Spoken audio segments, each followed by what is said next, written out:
Gifts of pleasure begin at Lovers. Let our in-store experts create the perfect sexy gifts for you or a partner. Lovers has the best lingerie, toys, and accessories selected with pleasure in mind. Join Lovers Afterglow Rewards and earn discounts, good in-store and online. With over 40 years of experience, Lovers is your trusted resource for all your hot holiday gifting. Indulge in pleasure with a holiday gift from Lovers. Visit a Lovers store or shop loversstores.com today. Sin in the Simi Valley. I'm Jason Horton. I'm Rebecca Lieb. And this is Ghost Town.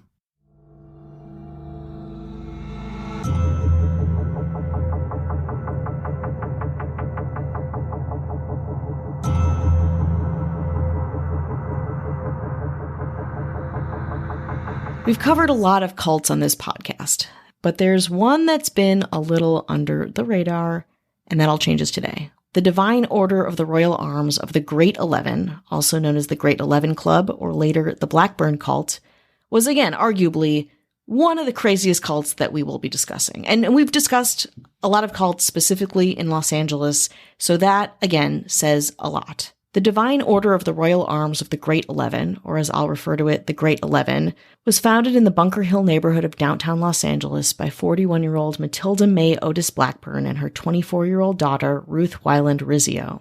The two were failed actors. Their most notable credit, which is actually kind of impressive, was starring in and producing a film called A Nugget in the Rough in 1917, Portland, Oregon's first feature film. They'd moved to Los Angeles a year later, but by 1922, Ruth was supporting them by working downtown as a taxi driver, the early 20th century's version of an erotic dancer, like a host who worked in cars. That same year, May and Ruth had a revelation. The two publicly proclaimed that the angels Gabriel and Michael appeared to them and declared them to be the two witnesses described in the book of Revelation 11:3. I had to look up that verse, and it goes like this. And I will give power unto my two witnesses, and they shall prophesy 1,260 days, clothed in a sackcloth. Not sure about the sackcloth, but May and Ruth were definitely vying for that power. The two women swore that the angels visited them, directing them to write a book of divine knowledge and revelation that, upon publication, would foretell apocalyptic events.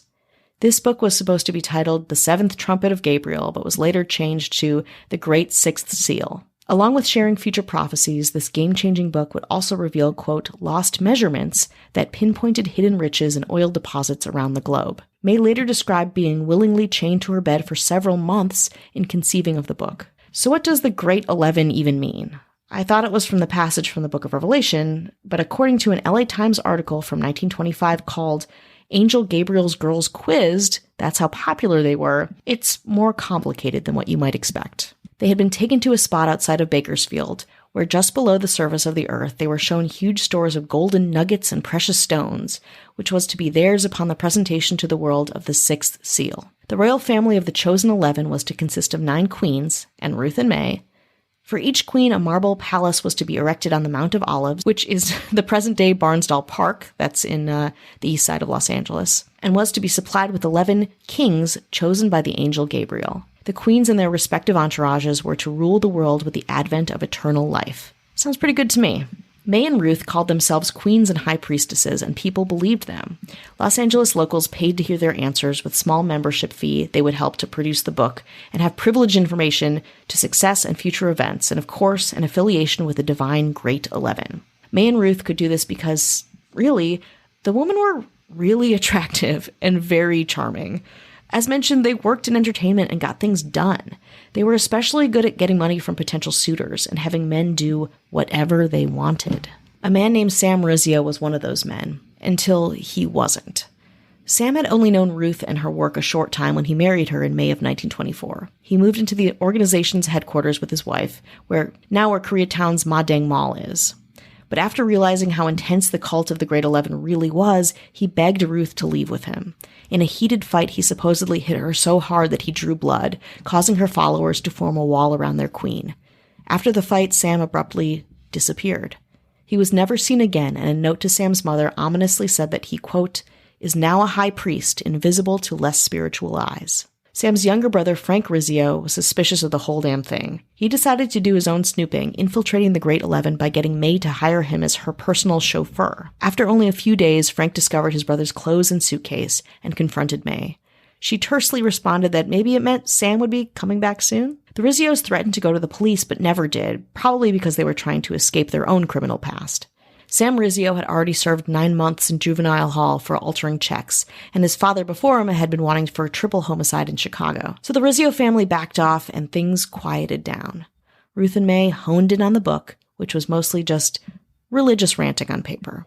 The irony of Ruth and May basing their whole religion on producing this monumental book is that they were both really, really bad writers. One of the few people who actually saw a draft of The Sixth Seal called it, quote, the most astounding, bewildering hodgepodge of biblical and mythological references, which is probably why its release was constantly delayed and then just never happened. Speaking of never happening, let's make something happen, like a break. This episode is brought to you by Candy Crush Saga. The new year can be pretty hectic, so take a little time for yourself with the ultimate holiday treat, the classic Match 3 puzzle, Candy Crush Saga. And right now, you can still catch the limited time event, Sweet Surprise Season, with sweet surprises running throughout the new year. Don't miss out. Play Sweet Surprise Season in Candy Crush Saga and crush it this new year, now until January 9th. Download from the App Store, Google Play, or Windows Store for free. Terms and conditions apply. In the time before AT&T fiber internet. What? What are you doing in me dungeon? It's the only place where the bloody Wi-Fi works. Oh, and you don't mind the spiders? Spiders? What spiders? Oh no, they're everywhere! Oh! In the time after AT&T fiber internet. It's nice having fast, reliable Wi-Fi in the whole house. For sure. The dawn of a better internet era with AT&T fiber. Limited availability in select areas. Check eligibility at att.com/getfiber. AT&T Smart Wi-Fi extenders may be required. Sold separately. Restrictions apply. Hi, hello, how are you? Hello. Happy New Year. Happy New Year. We're in it. Yeah, we're here. How are you feeling? Do you feel different? You're kicking off the new year with us, so what does that say? Good? It's like a hangover you didn't do anything to get. No, but all the negative aspects of it. Yeah. No fun. All negative. Best thing for a hangover, actually cures a lot of ailments. It'll be in my new book, is going to patreon.com/ghosttownpod. Early access, no ads, no chit chat, adding years onto your life. You don't need that. If you want to listen to all of our earlier episodes and you want to catch up, you'll save many, many minutes, and that'll add many, many years onto your life. Wow. What a New Year's resolution. Less ads, more life? I'm essentially a doctor at this point. Yeah, pretty much. Pretty much. We want to thank you for listening, for your support, to all of our patrons. Thank you very much. Absolutely. And to our ever powerful but ever fair and just government, the mayors. The mayors. David Bull. Hello. James Harrington. Hi. Dara Rosenzweig. Good day. Ashley Matson. Hello to you too. And the governor that makes it look so easy. Effortless. Avian Noble. So said if you want early access, no chit chat, no ads. Yeah. Patreon.com/ghosttownpod helps the show out. As low as $1 or $2. Come on. That's nothing compared to all the other New Year's resolutions that you're having planned. What are you going to buy with it? A loose cigarette? Oh, a Lucy. Yeah, you're going to buy a Lucy? You're going to buy a loose cigarette? Okay. People that have hangovers do, right? I don't think so. I don't know. I always just tag the CIA on Twitter if I think anyone's doing something like that's good. Smoking ciggies or whatever. Jason's not a cop. No, not a cop. Not a cop. Nope, not a cop. Just a rocker. Just a full-time rocker. Totally, absolutely, as proven here. If you've got New Year's resolutions, just keep us in mind. We can improve your life. We think. Yeah. Don't listen to anything else we just said. But that. And that's it. Case closed. Listen, we're still in Los Angeles, and there's still a lot of crime and interesting things to be said and had. Just like story of these two very badass babes. Yeah, I like hashtag boss babe, hashtag live love cult, whatever. Live love cult. Yeah, you know that one, right?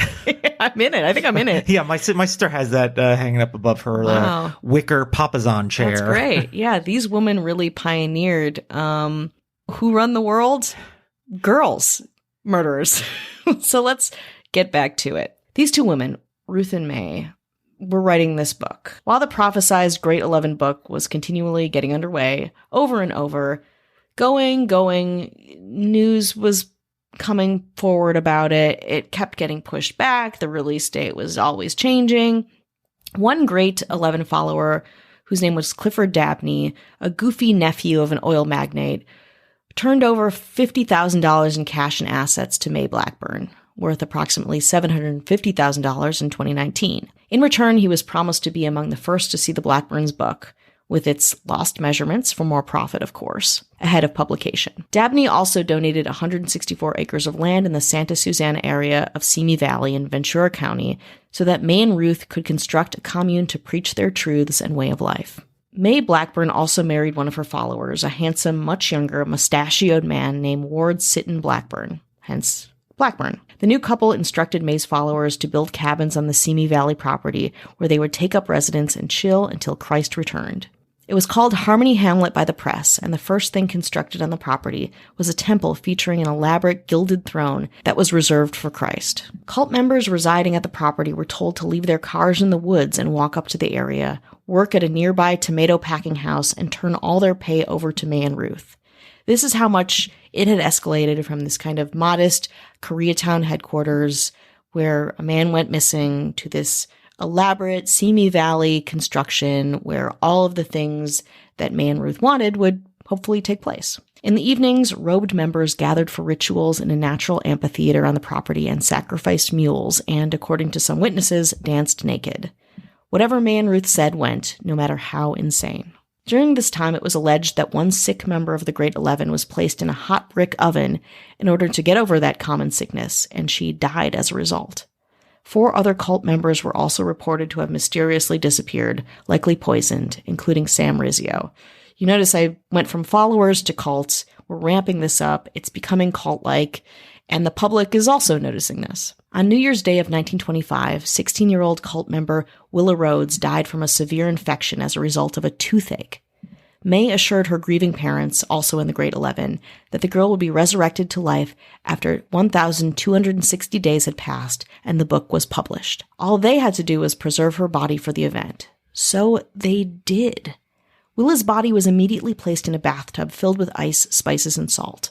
14 months later, when the girl's parents moved back to Los Angeles and into a home in Venice, they brought Willa's preserved body with them and placed it in a metal coffin beneath the floor of their house. Next to her coffin was another coffin containing the sacrificed bodies of 7 puppies, said to represent the 7 tones of the angel Gabriel's trumpet. The rituals were amping up, and inexplicably, plans for a large refrigeration unit began in the commune. 1 year before her arrest, May traveled with 9 followers to Stovepipe Wells in Death Valley to perform a ceremony. Although no details are known, it is believed that she equated the wells with the, quote, bottomless pit in the Book of Revelation, and police later investigated rumors that Sam Rizzio's body was disposed of there, though nothing was found.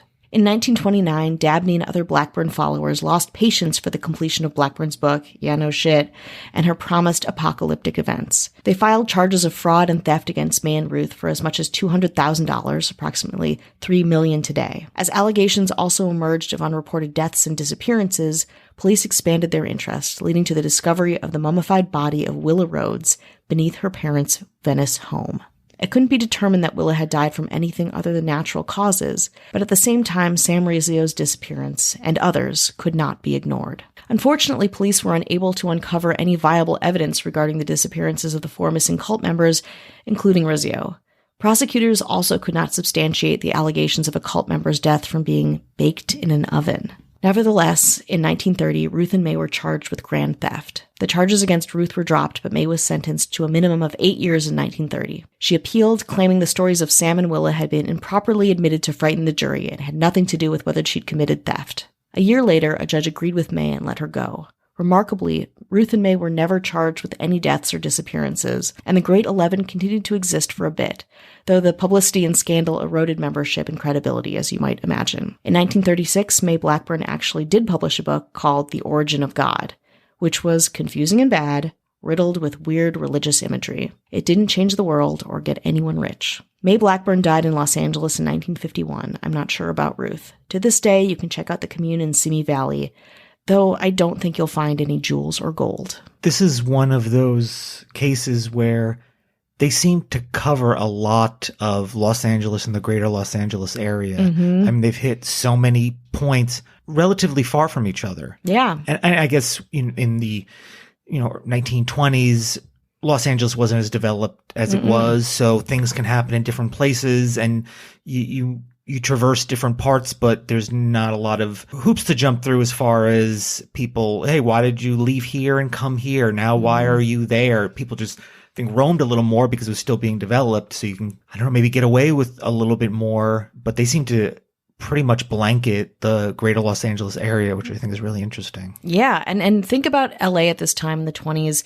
It was mostly farmland. You've got some metropolitan area downtown. Santa Monica Orange was groves kind of, and some exactly. Venice was still kind of a vacation destination. Simi Valley, like, forget it. Like, that was remote. And you think about, we've talked a little bit about Amy Semple McPherson. We've talked about these religious figureheads that kind of come to power during this time. People are coming out to LA. The entertainment industry is getting settled here.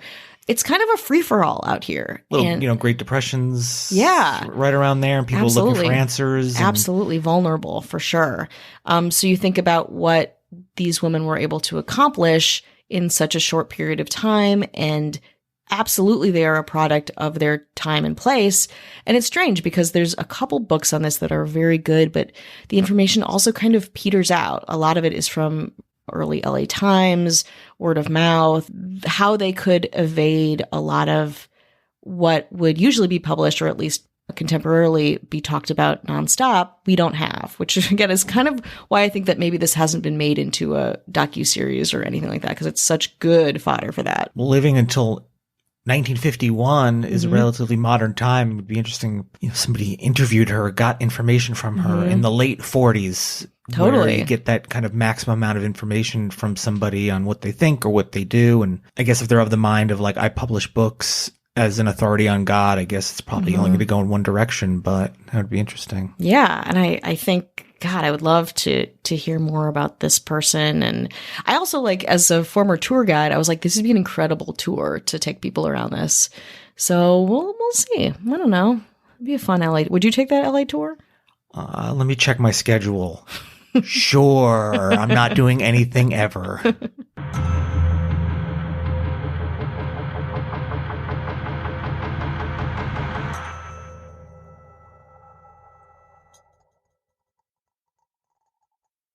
Now extended through January 14th, join a clean and spacious Planet Fitness for zero enrollment and only $10 a month. With tons of equipment and free fitness training, it's the perfect place for everybody to work out. Even me, mister. I'm so stressed I grind my teeth more than most people grind coffee. Especially you. Give your anxiety-clenched jaw a rest. My molars will be so happy. Start feeling fit-tacular today.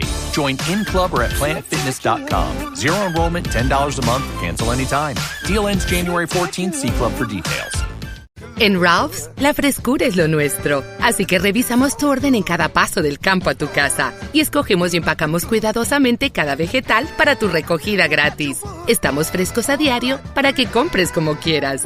Ralph's, fresh for everyone. Recogida gratis en órdenes de $35 o más. Aplican restricciones. Estamos aquí para ayudarte a ahorrar en comida y productos básicos. Solo compra 5 de los productos participantes y ahorra $1 por cada uno con tu tarjeta. Ralph's, fresh for everyone. Socks are the #1 most requested item at homeless shelters. Underwear second, and shirts are third. At Bombas, socks were first, made with comfortable details for everyday wearing. Then underwear, and shirts too, all designed to perfectly fit. At Bombas, every item you purchase means you're donating an essential clothing item to someone in need. One comfortable clothing item for you, one donated to someone in need. Bombas, comfort for all. Get 20% off your purchase at bombas.com/comfy.